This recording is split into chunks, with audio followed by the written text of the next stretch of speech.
अंदर प्रवेश करते। फिर वही शिष्य खड़ा हुआ कि मैंने आपसे पूछा था रोज रोज सत्संग की क्या जरूरत है। कबीरदास जी ने जवाब नहीं दिया। दूसरे दिन सत्संग हुआ उनका। कबीरदास जी बैठे, हथौड़ा लाए, फिर उसी छड़ को ठोका, जवाब नहीं दिया। तीसरे दिन फिर शिष्य ने पूछा कि रोज रोज सत्संग की क्या जरूरत है। हथौड़ा लिया, फिर ठोका, तब जवाब दिया। कितनी बड़ी लोहे की छड़ लाया था क्या ठोकी, अब बता कहाँ है। इतनी ठोक दी, नीचे जमीन में चली गई, ऊपर से दिखाई नहीं दे रही। तब कबीरदास ने कहा, तुम मेरे शिष्य बन के आए हो, मैं सत्य वाणी से तुम्हें इतना ठोकना पीटना चाहता हूं, इतना ठोकना पीटना चाहता हूं, संसार में चलते हुए भी तुम दिखाई न दो। दिखाई दोगे तो कोई टांग पकड़ के खींच लेगा, तुम्हें गिरा देगा, भ्रमित हो जाओगे। भ्रम में फंसाने वालों की कोई कमी नहीं। यही किस्सा वहीं पर याद आया हमें। हम पढ़ते पढ़ाते नहीं है, कोई स्वाध्याय नहीं करते। कबीरदास की झोपड़ी में आग लगा दी, झोपड़ी जल के राख हो गई, सामान डटता था जल के राख हो गया। कबीरदास रोए नहीं, हंसते रहे। बराबर में एक वेश्या की कोठी की महल था। अचानक आग लगी, वेश्या चिल्लाने लगी कि मेरी कोठी में कबीरदास ने आग लगाई। कबीरदास सामने आए, उन्होंने कहा, तुमने ठीक कहा, तुम्हारे यारों ने मेरी झोपड़ी में आग लगा दी, जल के राख हो गई, और मेरे यार ने तुम्हारे महल में आग लगा दी।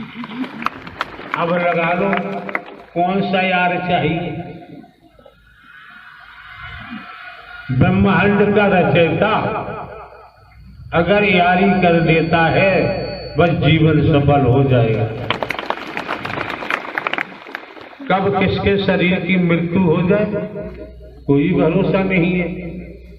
पड़ा रहेगा माल खजाना, छोड़ त्रिया सद जाना है, और कर ले बंदे प्रीत हर से, नहीं तो फिर पछताना है।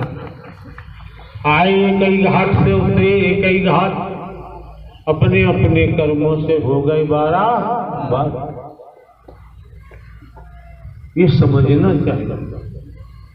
ये आयोजन हो रहा है यहाँ के महापुरुषों ने, कमेटी के महापुरुषों ने अपना तन मन धन खर्च किया है, रातों दिन सेवा में लगे रहते हैं। अभी हम सेवा के महत्व को ही नहीं समझ पा रहे। निस्वार्थ सेवा मिल जाए, स्वार्थ की सेवा है तो विलासता में ले जाती है। स्वार्थ का प्रेम है तो भोग में ले जाता है। भोग से तो नाश होगा, विलासता से नाश होगा। और बिना स्वार्थ के प्रेम है, बिना स्वार्थ के सेवा करते हैं तो राजयोग की तरफ जाते हैं, राजयोगी बन जाते हैं, और चलते रहे तो भव से बेड़ा पार हो जाता है। अभी आपने सुना संवाद चल रहा था इनका। अब संवाद के बीच इनकी जो रहनी सहनी करनी है, उस भाषा का भी इस्तेमाल किया, और किस तरीका से भोग रहे हैं आपके सम्मुख खड़े हैं। उसके बावजूद भी हमारी भाषा में सुधार नहीं आ रहा, हमारी रहनी सहनी करनी में सुधार नहीं आ रहा। गिने चुने सामने खड़े हैं, सब अपना अपना दावा ठोक रहे हैं, मैं बड़ा मैं बड़ा मैं बड़ा। ये बड़े होने की बीमारी पूरे संसार में लगी हुई है। इसलिए दुश्मनी ज्यादा हो रही है, बेमनस्ता हो रही है।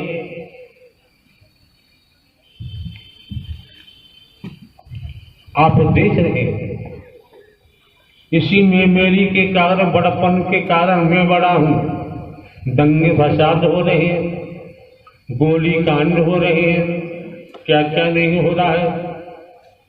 और जो सत्य का साथ करते करते सद्ज्ञान लेते लेते जो झुक जाता है, उसी का रास्ता सफर तय हो जाता है।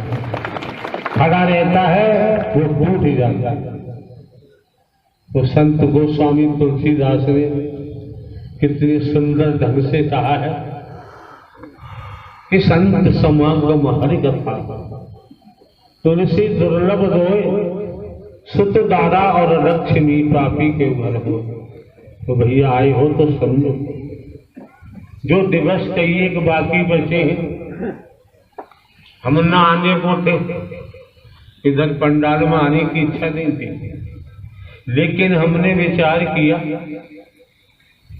सत्य के साथ में, पूर्व में भी हम कह चुके हैं, जहां ये शरीर होता है वही सत्य का साथ होता है। बाकी क्या कर रहे हैं लोग, जैसा करेंगे वैसा भोगेंगे। वहां पाखंड होता है, वहां ढोंग होता है, वर्गवाद होता है, रुपया की खींचतान होती है, जाति पाति होती है।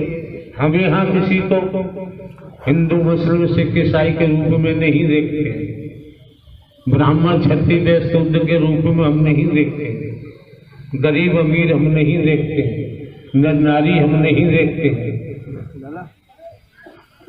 और नारायण आ जाओ, मैया को साथ लाओ, आओ आओ नारायण आओ आओ, मैया को साथ लाओ, तुम दोनों साथ आओ, हमारे ही अंगना, तुम्हें कोटि कोटि प्रणाम है।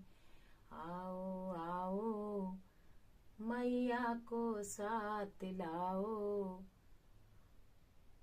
हमारे तुम अंगना आओ, मैया और साथ लाओ, आ जाओ मेरे हरि नारायण, तारे राह निहारे सारे भक्तगण, आओ आओ हरि जी आ जाओ, मैया को साथ लाओ, प्रभु आ जाओ आओ, तुम दर्शन हमें दे जाओ, हम राह तुम्हारी निहारते, आके दर्शन तो दे जाओ एक बार के।